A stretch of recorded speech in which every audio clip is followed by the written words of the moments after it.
Gigantes Podcast. Baloncesto hablado.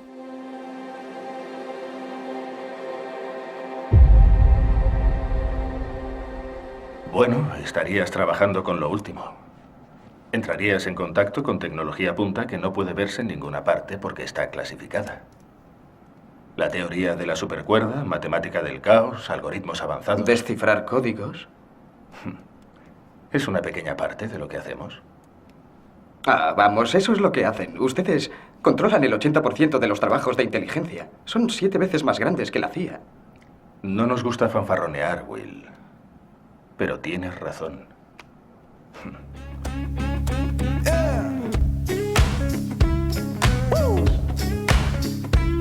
Esto es El Reverso, conducido por Gonzalo Vázquez y Andrés Monge.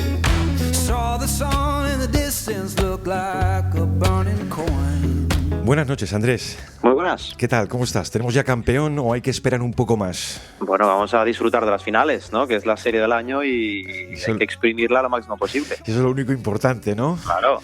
Bueno, eso y la promo de entrada. ¿Qué tenemos esta semana? Cuéntame. Bueno, esta semana hay algo muy chulo además, Gonzalo. Os recordamos que podéis ganar una suscripción total entre los que acierten en qué puesto del draft va a ser elegido Adai Mara.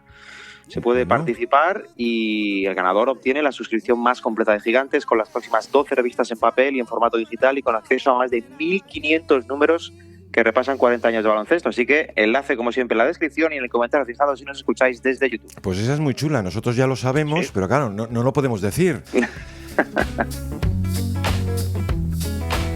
Por estas fechas, todos los años, dejamos un programa comodín antes de conocer al campeón. Un programa genérico, algo que nos haya llamado la atención a lo largo del año y sobre todo casi como desenlace. Y hemos encontrado una bonita solución porque ha venido siendo un riquísimo, yo diría, material de debate.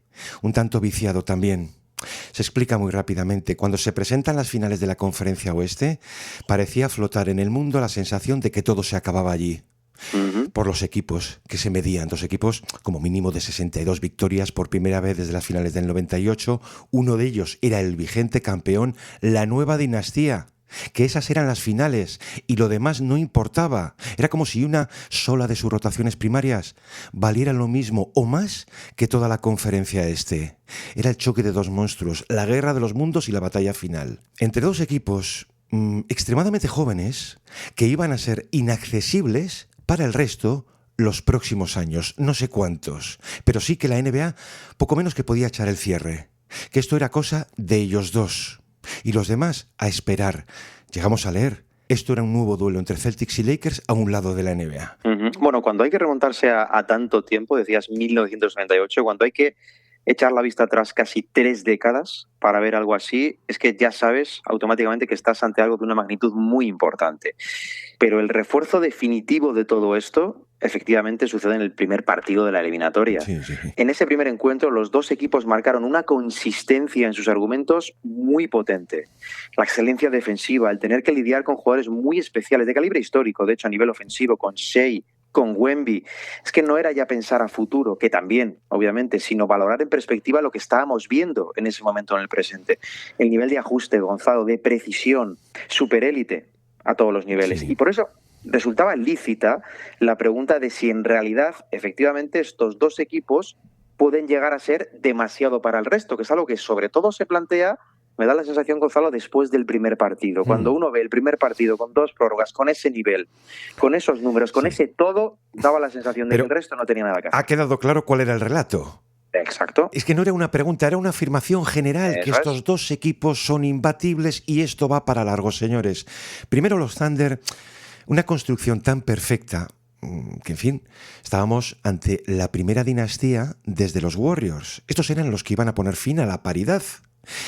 Y luego los Spurs, que son una absoluta singularidad dopada con la mayor trampa del siglo, sea Wembanyama. Estábamos para disfrutar una serie que iba a dejar a uno fuera, tal vez por poco tiempo, porque le iba a suceder el otro. Pero no había ningún debate más. La pelea en el este, si recuerdas, porque no la había, carecía de interés. Sí. Dices el refuerzo tras el primer partido y tras los 4 primeros, tras aquel 2-2.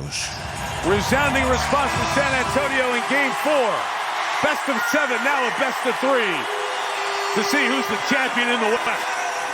que un capítulo lo teníamos que decidir a esto, y casi que nos echa un cable Howard Beck en The Ringer, cuando publica un trabajo por toda esa narrativa dominante, por cuestionarla un poco. La pregunta era, vamos a ver, señores, ¿son Oklahoma y San Antonio imbatibles? Imbatibles de verdad, no como pregunta retórica, sino tal vez negando la mayor.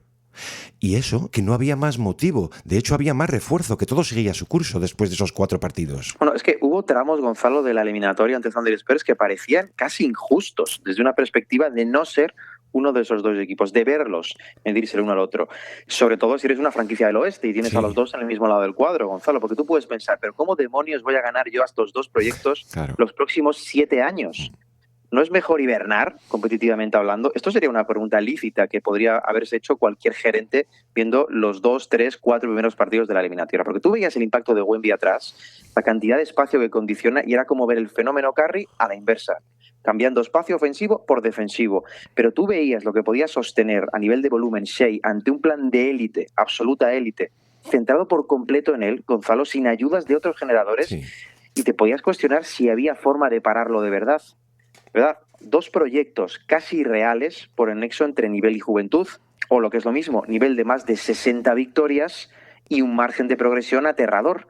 Como si fueran 2 equipos, en realidad, Gonzalo, de 70 victorias, uno contra el otro. Esa sensación que hubo por tramos, poniéndote en perspectiva de franquicia ajena, esa sensación tenía que ser muy compleja de gestionar. Y fíjate, dices lo de las victorias, los datos que podían arrojar, pero era la sensación que teníamos todos viéndolo, ¿no? Mira que es difícil que las leyendas asientan o respeten algo relativo al baloncesto de hoy. Oye, pues se consiguió. Sentían, como el resto, que había algo muy poderoso en ambos bloques, ¿no? Un volumen indescifrable de talento, de juventud, de fuerza, de profundidad de plantilla que les hacía creer a ellos también, con un grado razonable de certeza, que nadie más tenía ninguna opción, ni ahora, ni el año que viene, ni en los próximos años. Esto venían a decir, Una de esas leyendas dice: lamento ser quien dé esta noticia al resto de la conferencia, pero puede que no tenga ninguna oportunidad de ganar unas finales del oeste durante los próximos 5 o 7 años. Estos 2 son demasiado buenos. Había mucha exageración, pero esta era la narrativa, Andrés. Y era de Magic, Gonzalo, si no recuerdo mal. Uno de ellos, sí. Es muy particular en X, pero lo que viene a decir tras el arranque de la eliminatoria, con aquel tuit en el que efectivamente viene a comentar que no hay nada que hacer para el resto, es que no lo piensa solo él, Gonzalo, porque aquel estreno, ese partido con 2 prórrogas, yo creo que es una de las cimas del juego moderno en la NBA. Era muy difícil desmentir que esos 2 gigantes eran casi imbatibles a 7 partidos, a no ser, claro, que jugasen el uno contra el otro, porque todo lo mejor de su nivel estaba para colmo, Gonzalo, por llegar. Insisto, unir ese nivel de dominio con ese grado de juventud, de inexperiencia y por tanto de margen de mejora, eso es lo que verdaderamente hacía razonable pensar que la competitividad se había acabado. Gonzalo, que esos 2 iban a repartirse anillos hasta que ellos quisieran.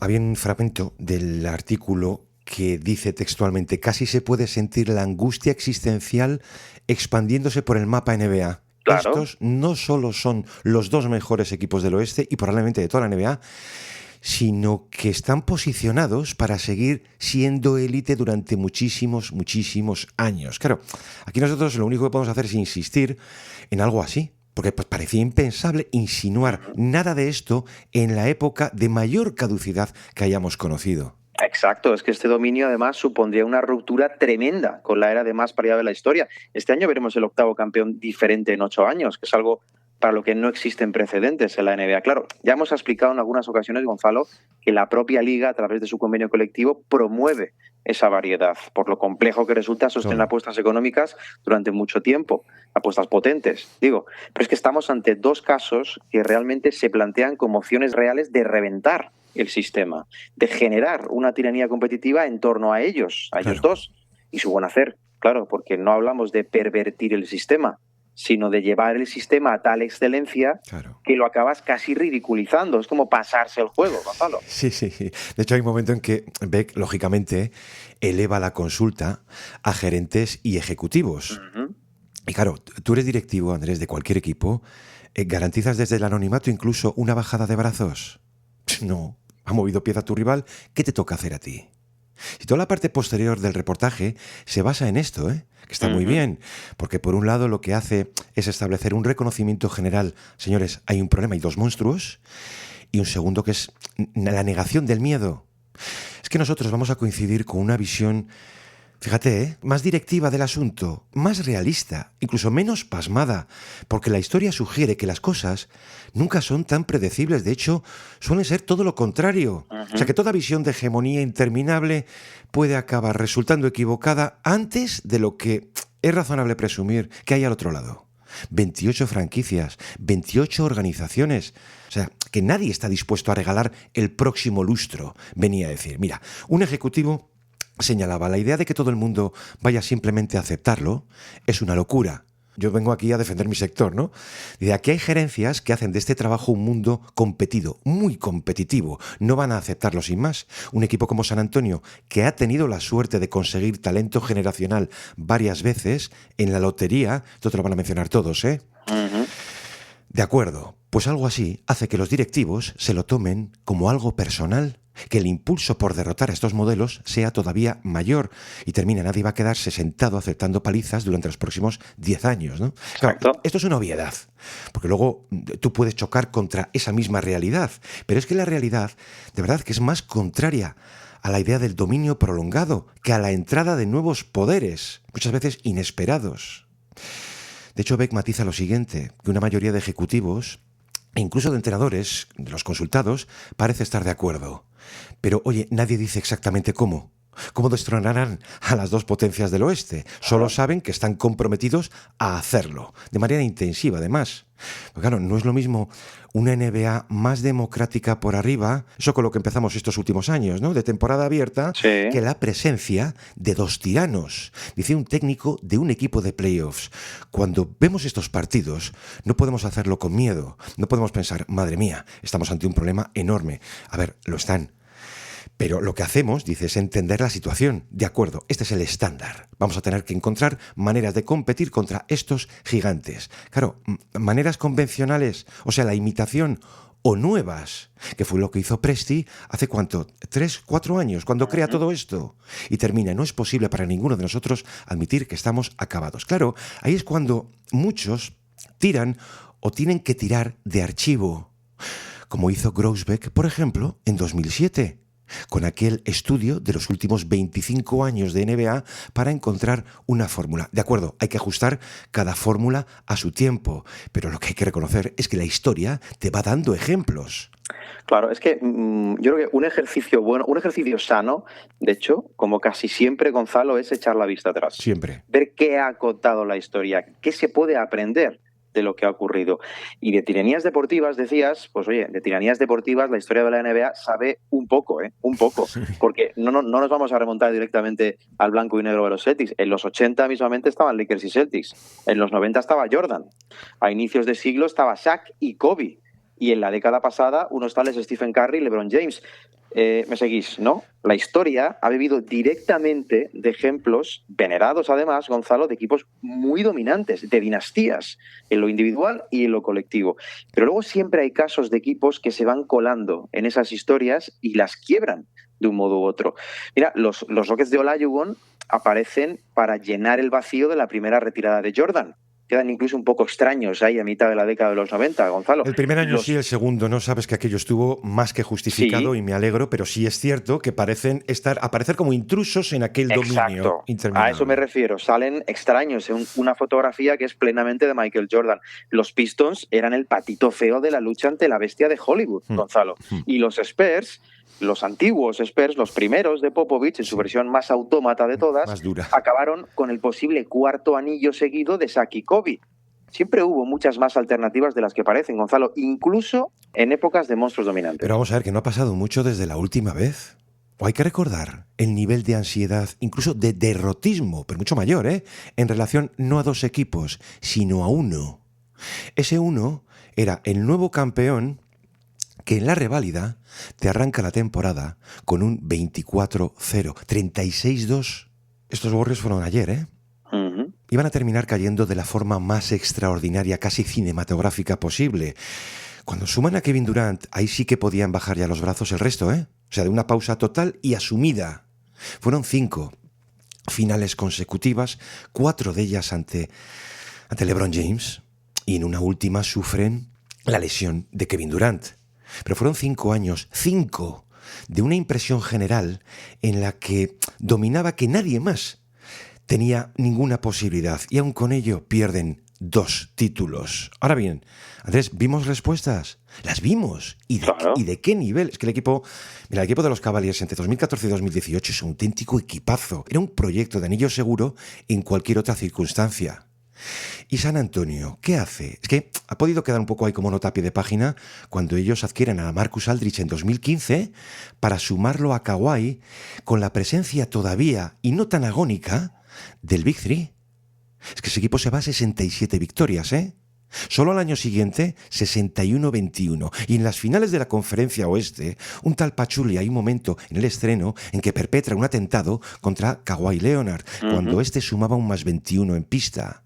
Y se acaba la serie. Fíjate, la de veces que nos preguntan por what ifs y tal, hay que meter Sin duda.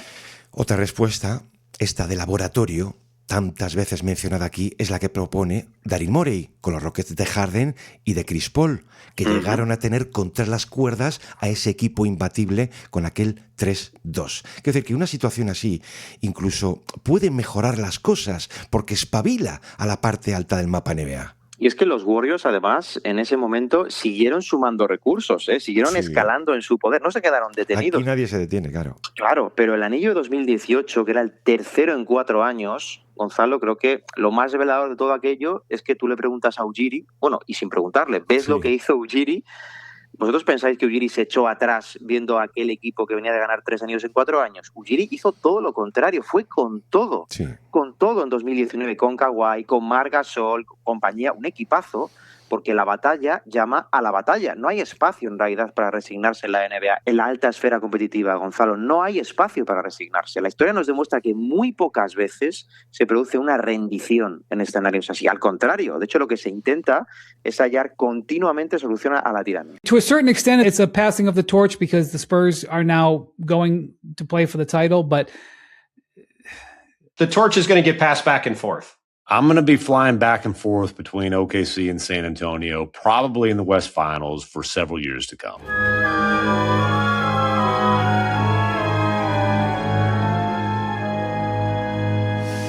Pero fíjate que aquello está lo bastante cerca en el tiempo como para concebir o preguntarnos qué es lo que podría pasar. Y aquí se abren opciones, ¿eh? Una de ellas, tú has añadido el factor Wembanyama, pues tal vez replicar una trilogía como vimos de Shaq. O bien Oklahoma puede rápidamente reponerse y abortar a San Antonio a la primera e ir marcando una alternancia, lo cual justificaría el relato dominante, ¿no? Y una tercera podría incorporarse un aspirante nuevo o más de uno. Sin embargo, las consultas sí que reconocen que el modelo a seguir, obviamente, ahora mismo son estos dos.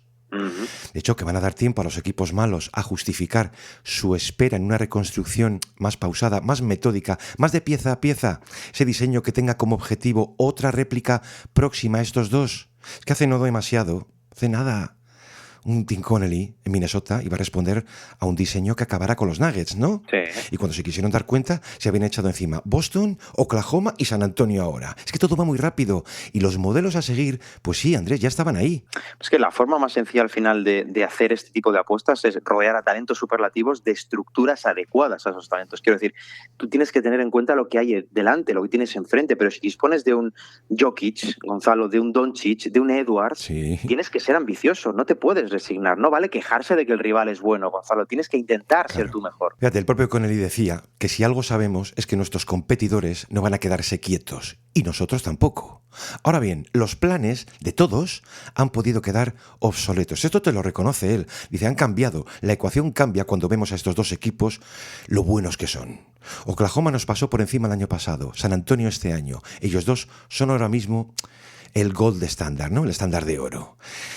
Fíjate que los elogios los tienen por parte de los ejecutivos, es decir, que Beck les deja libertad para extenderse, pero ya. O sea, todos cortan como muy a prisa, ¿no? Que es normal, este es su trabajo. Estos están convencidos de no estar ante algo tan nuevo o tan imposible de alcanzar.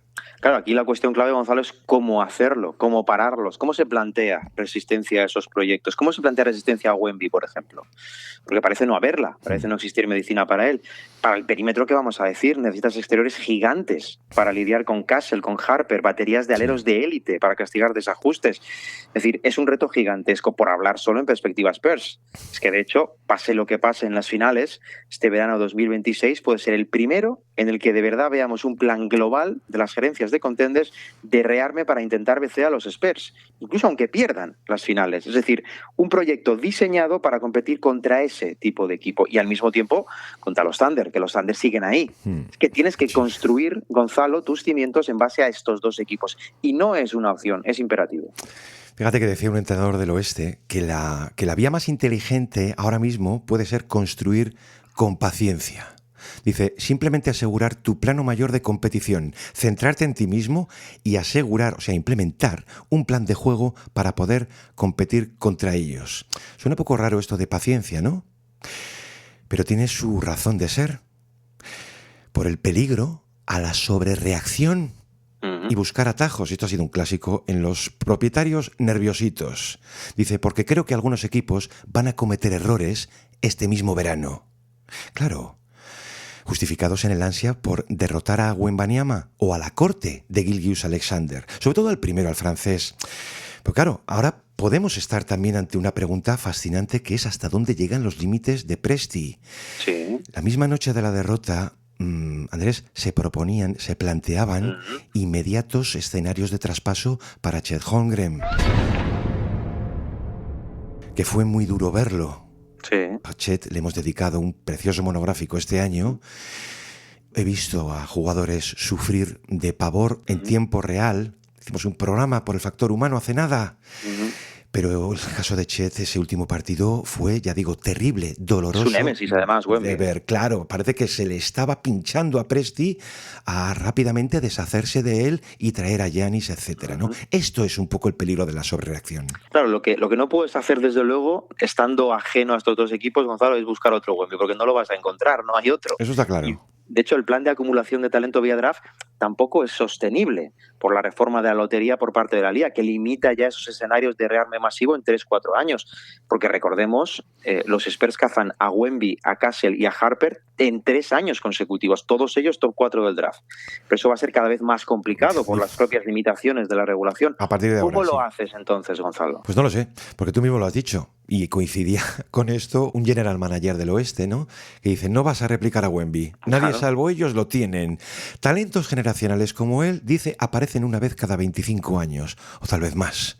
Pero creo que nuestro trabajo como competidores, y creo que la mayoría de la liga diría lo mismo, es, vale, son especiales, son grandiosos, pero nuestro trabajo consiste en averiguar cómo construir un equipo capaz de competir contra eso y que al menos tenga opciones reales de destronarlos. Ojo, porque aquí hemos insistido muchas veces que tampoco el modelo Thunder es fácilmente replicable. No. Bueno, es que de hecho es muy difícil de replicar porque ellos, vamos a recordarlo, ellos se hacen con Shea antes de que fuera un Hall of Famer clarísimo, ¿no? No lo era todavía. Es que además hacen orfebrería con sus selecciones de draft, sabiendo además cuándo tanquear para reforzar estratégicamente ese proyecto en años clave. Mira, contaba Connelly, que de esto sabe un rato, que él nunca intentaría crear una plantilla hecha específicamente para intentar frenar a uno de esos dos equipos. Y lo dice Connelly, que hizo algo parecido en su día. Porque no tendría éxito, decía Connelly. No lo tendría, porque su misión, la misión de cualquier franquicia, cualquier gerencia, es tratar de lograr la versatilidad suficiente como para poder tutear a cualquiera, sean estos dos monstruos o sean los 27 restantes. ¿Te das cuenta qué importancia tienen en todo esto también esos equipos de evaluadores de talento, que en toda la NBA hablamos de decenas y decenas de profesionales? Es que ellos son quienes te reconocen que estas dos potencias son un maná de conocimiento, o sea, que te van a brindar muchísimas lecciones a través de 3 pilares. Uno obviamente es el draft, otros son los jóvenes de élite vía draft o tal vez no, y ese desarrollo permanente de los complementos. Quiero decir que aquí la importancia la tienen esos departamentos de analítica y de ciencia deportiva. Es que Se nota enseguida cuando tú hablas con un scout. Ellos concretan algo más. Te dicen, toda ventaja a descubrir forzosamente estará en los márgenes. Y esos márgenes, Andrés, son finísimos. Dice uno, no vamos a poder parar a Wembanyama, pero si conseguimos reducir al resto, si conseguimos que un novato como Dylan Harper no te anote 25 puntos, vamos abriendo ventanas para ganar. Dice, no será fácil, obviamente, pero aquí ya vimos todos cómo se encontraban formas de limitar el talento alrededor de LeBron. Exacto. E incluso llegan a mencionar alrededor del dominio entre Durant y Curry. Bueno, hay más relativo, pero es cierto que siempre va a ser posible abrir vías de escape. A ver, es cierto que alternativas, si nos paramos a pensar, Gonzalo, normalmente hay dos destacadas. O bien la descomposición del proyecto, es decir, porque llega un punto en el que no puedes retener a todos y los recambios sí notan el bajón. Sí. O bien las lesiones, que desgraciadamente son otro factor. Se lesiona de gravedad a un jugador clave y adiós al monstruo. Esto considerando que económicamente, insisto, la NBA hace más difícil que nunca la conservación de superplantillas, por lo punitivo de las normas. Y eso puede hacer que al final los jugadores quieran ser pagados y reconocidos mejor que en otros sitios. Suele ser ley natural, Gonzalo. Recordemos el caso, hace no tanto, 10-15 años, de James Harden en los mismos Thunder. Los primeros Thunder de Presti, con Durant, con Westbrook, con Harden, con Ibaka, apuntaban precisamente a esto que estaban apuntando estos mismos Thunder. ¿Qué sucedió?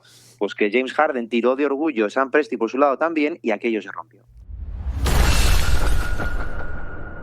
Es como una especie de tormenta perfecta la situación actual que vivimos. Esta es una obligación forzosa, dice uno de ellos. Si no descubres formas de ganarles tal y como están, habrá que confiar en las reglas que impiden retener a todos esos jugadores. Esa es otra fisura por la que colarse. Sé que allí te están dando duro, pero el primero en romper el muro siempre sale sangrando.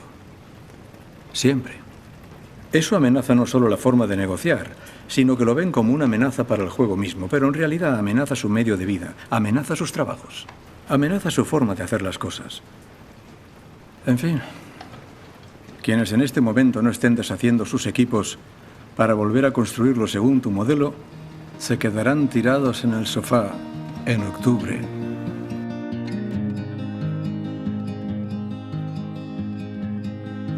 Dicho esto, Andrés, y al margen del espacio salarial y de esas posibles lesiones con las que siempre hay que contar, también es cierto que cuesta imaginar una muerte rápida de Oklahoma o de San Antonio. Sí, claro. De hecho, es más probable ese dominio que se apunta. Pero se puede convertir, se puede hacer algo más manejable y no temer demasiado. Aludía al verano de 2010, a la llegada a Miami de LeBron y de Chris Bosh.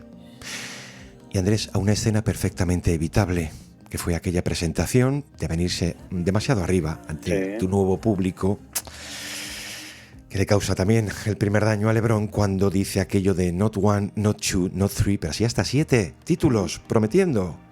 Eso es imposible, Andrés. De hecho, qué ironía que lo más cercano a ese milagro fueran sus 8 finales seguidas. Pero aquellos Heat sí cumplieron una parte razonable de todo aquel presupuesto. 4 finales seguidas, ganando 2 de ellas, antes de que LeBron regresara a Cleveland. Fueron 4 años. Ese fue el máximo de duración para un super equipo entonces. Hoy, esa duración sería demasiada. Dice un ejecutivo, en esto de predecir el futuro, os aseguro que nadie va a acertar. Yeah, they're going to be good for a long time. We're going to be good for a long time. Means people will watch the games, which means the money will go up. So life will be pretty good for a while.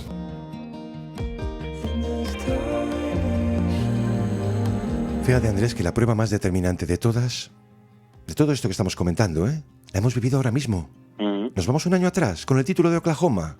Y aquella coletilla que utilizaban tantos y tantos cronistas de For Many, Many Years to Come. Sí. De pronto los Thunder, que arrancan esta temporada con un brutal 24-1, chocan en poco tiempo, en unos meses, con una realidad, no sé si superior, pero seguramente igual.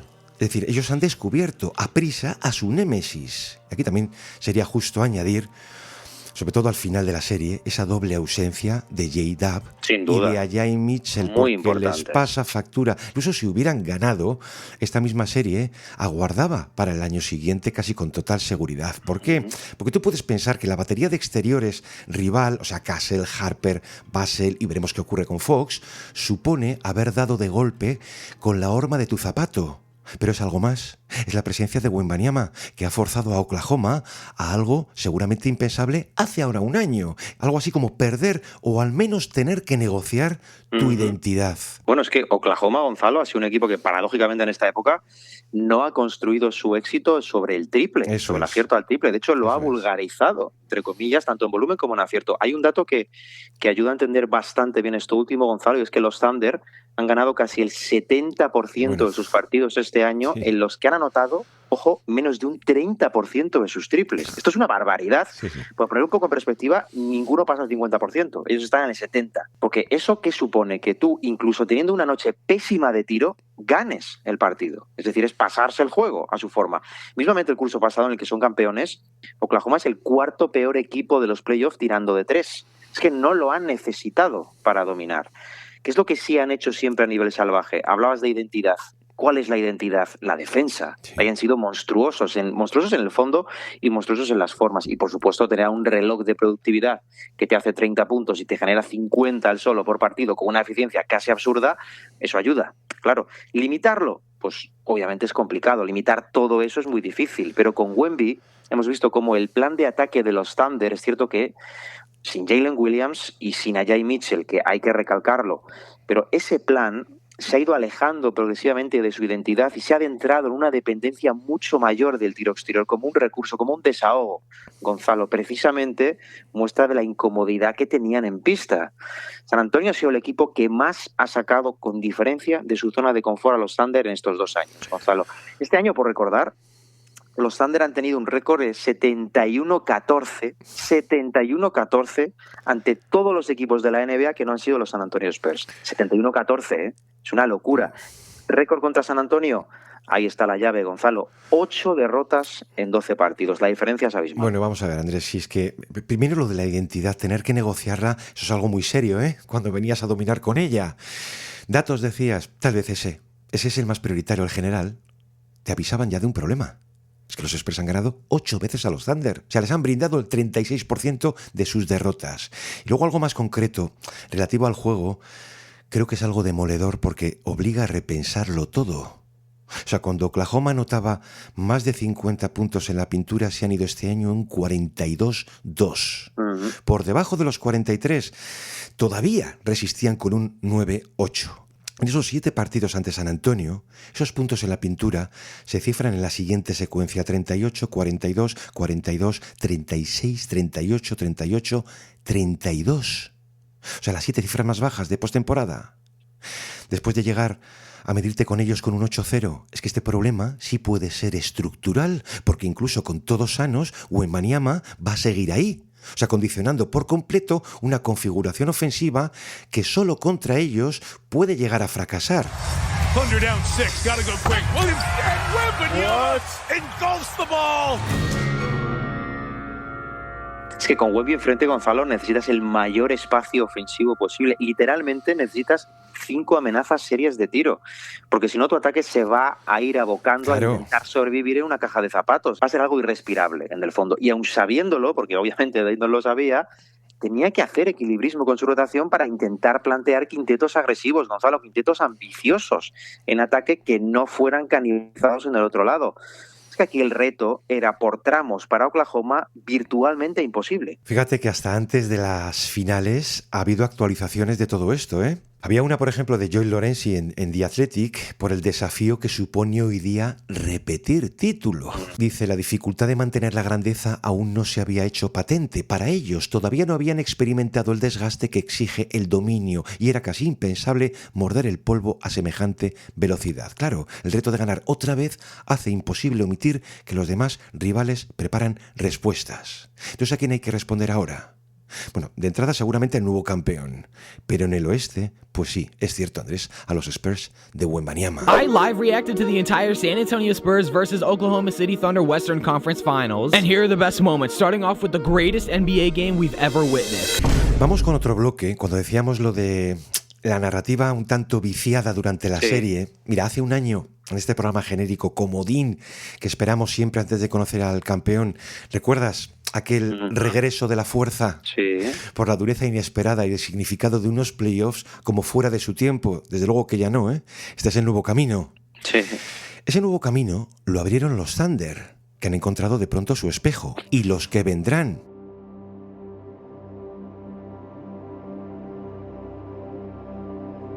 Vamos a ver, entradas las series, tengo que reconocerte que se hizo irrespirable comentar nada por ellas. Pero como yo no recordaba, hay de hecho un dato, es la serie con mayor caudal de comentarios en redes nunca visto. Vamos, una histeria insufrible. Lo cual me hace pensar que habría sido del mundo de haber existido las redes en la era de los Pistons y en los duelos ante los Bulls, ante Jordan, ¿no? Pero tal vez tampoco haya que irse tan lejos. Aquí la cuestión, abierta también en los medios, fue el estilo de Oklahoma, sus formas como ampliadas un año después, un presunto delito continuado por el favor de la propia liga, y de ahí, Andrés, de ahí no era posible salir.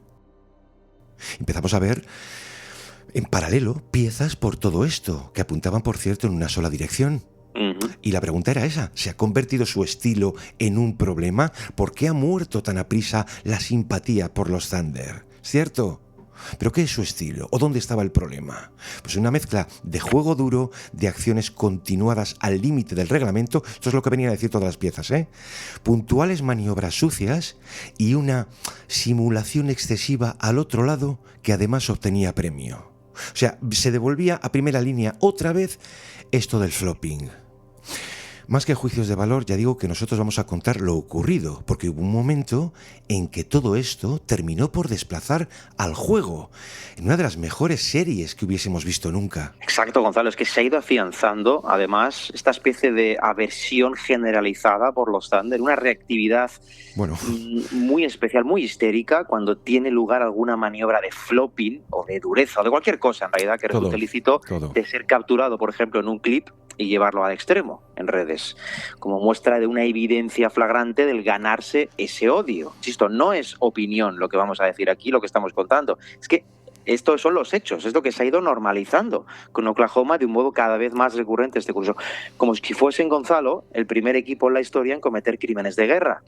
Aquí podríamos haber capítulos largos también para muchos otros antes. Y en la época en la que es más fácil que nunca sacar cosas de contexto, también lo es, por supuesto, señalar de forma recurrente algo o a alguien. Y crear una narrativa feroz en torno a ello también es más fácil que nunca. Insisto, al margen de motivos, de filias, de fobias, pero a los Thunder, especialmente desde que ganan el año pasado, se les tenían ganas desde muchos sitios, Gonzalo. Y en todo esto, lo de ganar, por supuesto, nunca es casual. A mí me apenaba que a nivel mediático no había contrapesos, que era agónico verlos y que era una cosa como muy polarizante, con una especie de equipo de criminales mayor. Watching him play is agonizing. It is not fun. There is a reason why I think this team has become such a polarizing group. Bueno, pues entre todo este marasmo tóxico, por ejemplo, vimos una pieza de Andy Bailey en Bleacher que sí te venía a reconocer que esto era un problema grave para la NBA. O sea, es que saltaba a la vista. Tú no puedes tener una de las mejores series de la historia y estar viendo lo que estábamos viendo todos, ¿no? Exacto. Decía que los Thunder no son el primer equipo con jugadores que exageran los contactos, ¿no? Y que, de hecho, Shai estaba muy lejos de ser la primera superestrella en beneficiarse de este tipo de prácticas. Pero claro, aquí la clave es que parecía haber diferencias incluso con otros equipos precedentes. Llega a citar textualmente lo siguiente. En primer lugar, lo que podríamos calificar como artimañas, incluyendo esto del flopping, exageración, teatralización del contacto o como quieran ustedes llamarlo, parecen haberse convertido en una característica definitoria del equipo entero. Fíjate lo que dice, no son uno o dos jugadores. El único integrante de la rotación o de la periferia de ella que no parece involucrado en algo así es Kenrich Williams, decía. Y además, la cosa les funciona hasta un grado casi cómico. Cuando un jugador de Oklahoma acaba en el suelo, normalmente el siguiente sonido es el silbato. Si no funcionara, no habría ninguna razón para que Shai recurriera a ello con la frecuencia con la que lo hace. Es decir, resumía todo lo que estaba ocurriendo en una sentencia así. Entonces, el momento más absurdo es cuando empieza a extenderse la idea, porque los relatos mediáticos son auténticamente depredadores, entonces hay que ir conquistando terrenos nuevos. Es que estaban entrenados para ello. O sea que Daigneault y el cuerpo técnico los había preparado para todo esto. Esto llena Andrés la televisión esos días, Esto lo dice un tipo serio como Wilbon, lo dice Halliburton, que se viraliza, lo expone Jay Williams en televisión con un montaje, Andrés, aterrador, pero aterrador que parece que se lo había hecho un tuitero en un solo sentido. And you can't convince me that Oklahoma City, with all of its intelligence and analytics and the fact that everyone on the team does it, that this isn't coached to a degree. No doubt. Like, hey guys, it is smart if you feel contact to fall. It is worth this many points to do it. Y sin embargo, yo creo que el peor momento es cuando un periodista íntegro como es Tom Haberstroh encuentra la posibilidad y termina haciendo un tracking de la serie y sacando una estadística devastadora. Bueno, Haberstroh hace un trabajo efectivamente sobre esto, entra en esa espiral y presenta ese trabajo aludiendo a la cantidad de veces, Gonzalo, que Shea caía al suelo en intentos de tiro. De hecho, exponía al autor que él solo lo hacía más a menudo que Branson, Harden, Mitchell y Wemby juntos. Sí. Y se preguntaba el por qué, antes de responderse de forma muy sencilla, porque la causa era la más simple de todas, Gonzalo, lo hacía porque funcionaba, ¿por qué iba a hacerlo si no? Mira, en ese estudio de Haberstroh, que es un científico de esto al final, venía a contar que cuando Shea cae, existía un 50% de opciones de que fuera recompensado con falta de tiro. Una de cada 2 veces. Y ese ratio era abismalmente superior al de otras estrellas de la liga. Por citar algunos casos, Branson y Mitchell estaban en torno al 21%, es decir, bastante menos de la mitad. Y solo James Harden tenía cifras relativamente comparables a las de Shea, pero siempre inferiores. Proporción de caídas por acción, vale. Exacto. El tema es que con ese ratio, el 50%... Si tú unes eso, Gonzalo, a la fiabilidad del jugador desde la línea de personal, ¿qué es lo que se produce? Pues que Shea generaba una especie de glitch por cual producía casi 1 punto por cada vez que caía al suelo en un tiro de 2. 0,9 creo que era el dato exacto, Gonzalo. Eso supone, en el fondo, si lo piensas, una amenaza para el sistema. 1 punto por caerte, porque de incidir descaradamente en ello, manteniendo esos resultados, ese ratio del 50%, el juego efectivamente podría volverse demasiado tóxico. Claro, es que esto lo multiplican todos, que es lo que vengo a decir, porque al final es una cuestión de sacar rédito de lo que estaba ocurriendo, pero también matizan, que es lo que hacía Bailey, diciendo esto no significa que Gilgeous-Alexander no esté recibiendo faltas reales en esas jugadas, pero sí ratifica que se cae al suelo muchísimo más a menudo y que eso le proporciona con regularidad el resultado que la mayoría de jugadores persigue, o sea, el silbato. El problema es que a un exceso se responde con otro. Y este es el bucle irrespirable que fuimos viendo. Exacto. Porque no era nuevo. Es que Shea este año ha sido diana de todo esto. O sea, ya venía resultando sospechoso desde mucho tiempo atrás, como si gozara de algún privilegio o del favor de una trampa, un atajo a la línea de los tiros libres, cuando y como quisiera. Y ya había sido señalado por unos cuantos técnicos esta temporada, no solo Shea, en líneas generales los Thunder, la Finch o a Bickerstaff, etc. Hay una ocasión en la que Steve Kerr aísla de hecho el problema cuando dice: yo no tengo ningún problema con Shea, tengo un problema con las reglas que permiten algo así. Es importante el matiz, sin duda, porque, hombre, jugadores a los que hemos visto exprimir el reglamento en su favor, aquí podríamos, Andrés, aquí podríamos abrir no un programa, un serial. Claro, es no que sé, son todos los que pueden. Desde Dantley, Jordan, Kobe, Harden, Trae Young, Embiid, todos lo hicieron porque funciona. Pero señalábamos la pasada semana dónde podía estar el problema. Ni siquiera, tal vez en el reglamento, sino en una interpretación tal vez equivocada. Porque si esto va a suponer un drama de semejante alcance, que era condenar a un equipo, obviando de paso las no pocas acciones paralelas que, oye, también se marcan los Spurs, habrá que hacer algo, ¿no? Y yo te digo dónde.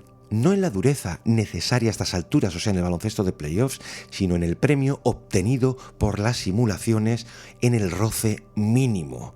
Este contraste era enorme, era escandaloso, porque no puedes defender que se juegue duro, que dejes defender duro y luego castigar los soplos, habiendo además, porque eso es lo que ocurría, un protagonista principal.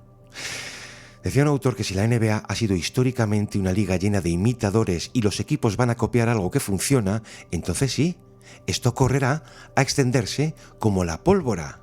¿O no reconoció esto mismo un Stephen Castle siendo valiente antes del arranque de las finales? Sí. Lo dice, yo también iba a la caza de mis faltas, ¿por qué no? Es que en toda esta toxicidad, Gonzalo, que apuntaba a Oklahoma, se unía para mí un detalle fundamental. Sí. Después de todo este escenario del flopping, que es lo que se les achacaba, fingir en un lado, claro. En el otro, ¿qué estaba ocurriendo? En el otro ocurría todo lo contrario, porque la defensa de los Thunders, por naturaleza, ¿cómo es, Gonzalo? Es muy agresiva, es muy proactiva, es muy consistente en el contacto, que intenta imponer su fuerza, que marca el listón. Es decir, es como si dependiendo de si estabas en un lado o en el otro de la pista, alteras el silbato a tu voluntad. Y ahí es donde se encontraba verdaderamente la dualidad insoportable para muchos de los denunciantes, para muchos de los críticos, o los que persiguen, o los que vilipendian a ese monstruoso equipo, en la variedad del listón, según interese o no. Pegar mucho en un lado, Gonzalo, y no permitir que te soplen en el otro. De nuevo, todo valorado desde la perspectiva general del trato mediático, sobre todo muy dominante en las últimas semanas, recibido por los Thunders. Sí, es que no hace falta insistir demasiado en todo esto porque lo vimos, lo sufrimos, incluso tratando de ser así como un poco neutrales, era imposible. Te echaban a los árbitros encima enseguida. Pero con Oklahoma, el resumen era algo así como, vale, a un lado pegan, al otro se caen. Esto que dicen de puño de acero, mandíbula de cristal. Y la denuncia por haber una especie de doble rasero. Algo que unos cuantos entrenadores denunciaban en el estrado estos meses atrás. Más allá de Finch, ya digo. De hecho, no sé hasta qué punto la entrevista que concede Silver en el programa de Pat McAfee aclaraba algo. Sí, un mínimo reconocimiento, ya sabes como Silver, ¿no? Un mínimo reconocimiento del problema. Yeah, it's been a conversation. I would only say that there's a difference between selling a call, exaggeration, and a true flop, which is where you're actually fooling the referees. I think sometimes, even as I sit in the stands at games, players may be falling down, players may be reacting to a call, but then, to me, if they're not fooling the referees, it's like, okay, that's like the players are taught to sell calls these days. I mean, can officiating get better? Of course. We're always working on that. Can officials get fooled occasionally? We're always looking at that as well. But the officiating is incredible. Dice Silver que el flopping ha sido una conversación recurrente, bueno, mucho más. Hay una diferencia entre vender una falta, exagerar un contacto y hacer un flop real. Los árbitros pueden ser engañados algunas veces, pero nuestro arbitraje es increíble. Claro, entonces, ¿qué va a decir? Claro, no, sí. Mr. Silver, si el problema alcanza una masa crítica. Yo es que no me quiero ni imaginar lo que hubiese ocurrido de haber repetido el título Oklahoma, ¿eh? And if Shai Gilgeous-Alexander goes back-to-back as a two-time champion and two-time MVP, guess what? There'll be kids out in the playground learning how to flop. Oh, no. Listen. Please, no. Por cerrar este tema, Gonzalo, al final es una situación que requiere de una solución. ¿En qué sentido? Pues seguramente de acotamiento desde el silbato, de limitación de daños. Primero por el bien de la liga, por evitar la propagación de esta perversión de la permisividad con situaciones poco naturales en el fondo, porque la liga ha solido identificar, sobre todo estos últimos años, Gonzalo, estos patrones y ha actuado rápido en consecuencia para corregirlos. Y segundo, permíteme decir, porque eso indirectamente ha ocasionado un daño excesivo a los Thunder, hacia no valorar lo buenos que son como equipo, Gonzalo, porque se les ha encasillado como un equipo acogido exclusivamente a la trampa. Y no es verdad, no es justo. La liga tiene que entrar, tiene que resolverlo, tiene que permitir de nuevo un juego equilibrado, porque además el juego equilibrado es lo que prioriza la evolución, y el equilibrio en pista es lo que verdaderamente te va a hacer avanzar. Y si en este escenario eres capaz de limpiar dos problemas, pues mucho mejor. Chased by Caruso. Castle with a hard foul from Caruso. Gets up and reacts. Spurs bench there. ¿No sabes la ironía de todo esto? Que el último equipo señalado por estas mismas razones fueron los mismos Spurs. El último baluarte de aquella NBA hecha y recosida a través de bloques de acero. O sea, la primera década de Popovich, ¿eh? Hubo un artículo que terminó viralizándose, que era un rescate de una pieza de abril de 2008 cuyo título era demoledor. ¿Por qué todo el mundo odia a los Spurs? Que esto habría que recordar que fueron unos cuantos años en los que se les terminó acusando de ser el equipo más sucio de toda la NBA. Bueno, es que algunos igual no lo recuerdan, muchos otros seguro que sí, Gonzalo. Pero aunque la última versión de los Spurs está joven e incluso blanda en ciertos tramos a la hora de cerrar partidos, incluso antes de otra en la que llegaron a alcanzar la plenitud del juego, bueno, pues mucho antes de esa hubo otra con una fama muy evidente de conjunto duro, pero de conjunto duro hasta lo sucio. Antes de la poesía de 2014 Exacto. Tuvimos años, pero vamos, durísimos, con algún criminal que, bueno, era demasiado obvio. ¿Se acuerdan de Bruce Bowen, no? ¿Se acuerdan de Bruce Bowen? Pues ahí está Bruce Bowen. Él fue el epicentro de aquella narrativa durante mucho tiempo, Gonzalo. Los Spurs, decías, de finales del siglo XX, los de inicios del siglo XXI, tienen muy poco que ver, estadísticamente hablando, con los de su último anillo en 2014. Muy poco, quizás solo el nombre, San Antonio Spurs, y que estaba Tim Duncan por ahí, pero el resto no se parecían en nada. Pero Bowen era el paradigma de un conjunto duro al extremo, que llevaba al límite el reglamento y a todos sus legisladores, en consecuencia. Pero el tema de fondo, Gonzalo, era uno mucho más sencillo. Aquellos Spurs, que ganan 4 anillos en 9 años, ojo, no eran el equipo más vistoso del planeta, ¿no? Pero ¿por qué no caían bien? No caían bien porque ganaban, Gonzalo, y al que gana se le tienen ganas, se le tiene envidia. Y esto ha pasado siempre, pasa ahora y va a seguir pasando. El éxito genera recelo ajeno y la forma de manifestarlo pues ya se va a ver después, pero tú primero tienes el recelo y luego ya encuentras la forma. Y si los Spurs ahora inician, pongamos, una nueva dinastía, sea este año, sea el siguiente o sea dentro de 2, van a generar antipatía por uno u otro motivo, como los Thunder lo hicieron, como los Warriors lo hicieron hace no tanto, no hay excepción. El odio al que gana es global y es insaciable, porque todos quieren estar en ese lugar. Me acaba de venir a la cabeza, cuando Bowen se retira, yo le dedico una pieza perfil que llevaba por título Testimonio de una alimaña.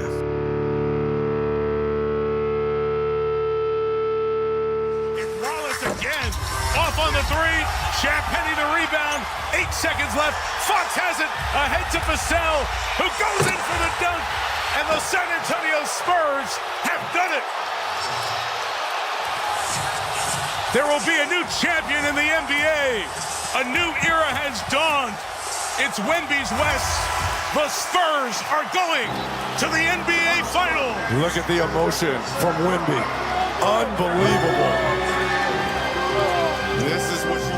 Parece que ha pasado mucho tiempo, pero esto ha sido ayer y ha marcado mucho el pico, digamos, mediático de la NBA este año, durante esa serie majestuosa, ¿no? Sí.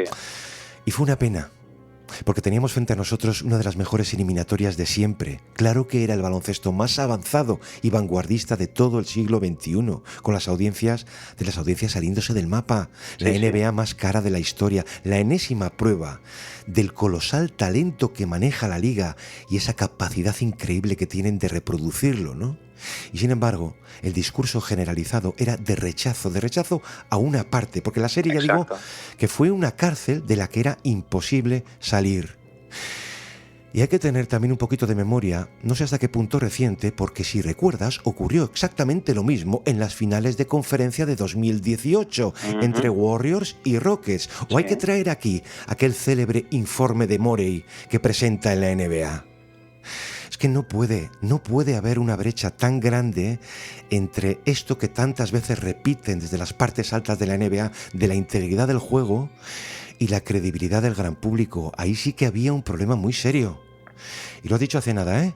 También te digo que esto a los Spurs les va a tocar a no mucho tardar.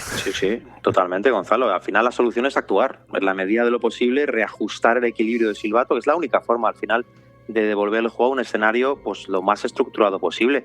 Evitar problemas mayores, porque cuando uno coge un atajo, le funciona y la ley lo permite, ¿qué sucede?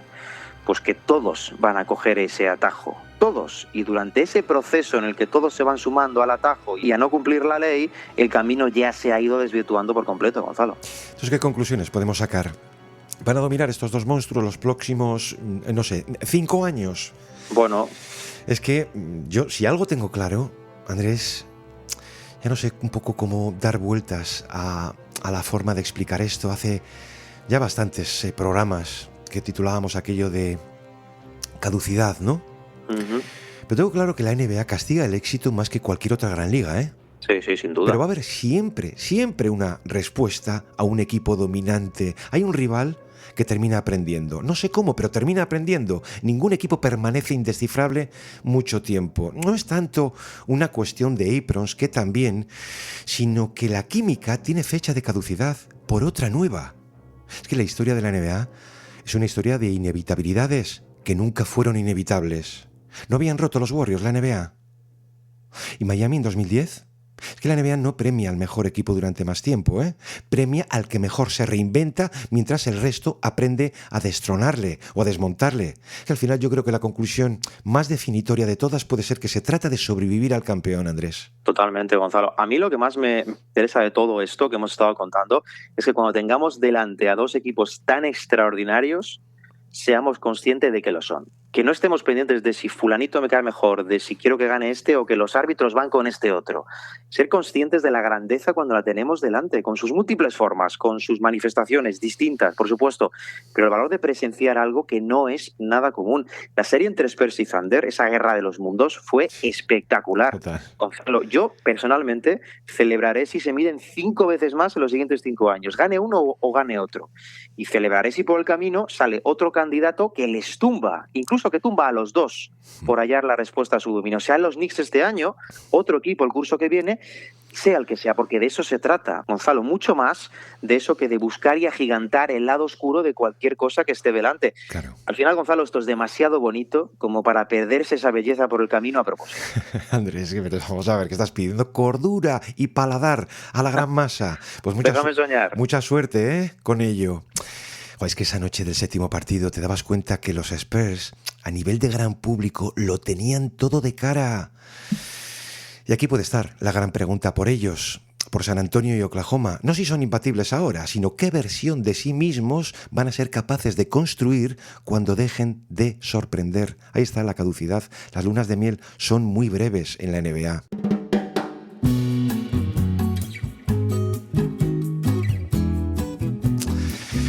Andrés, no sé si tienes algo para terminar, pero chico, esto vamos viendo, ya no sé desde cuándo. Sí, bueno, yo sinceramente ahora mismo lo que quiero es que la gente se centre en disfrutar las finales, pero sí que teníamos ganas de contar esto, Gonzalo, porque nos llamó la atención mucho y nos dolió en parte que se pusiera el foco en algo que realmente no lo merece. No lo merece, sobre todo cuando tenías a dos transatlánticos tuteándose el uno al otro. Nos pedían algo por aquella hiper mega serie. Bueno, pues al final, ¿cuántas aristas abrió aquello, no?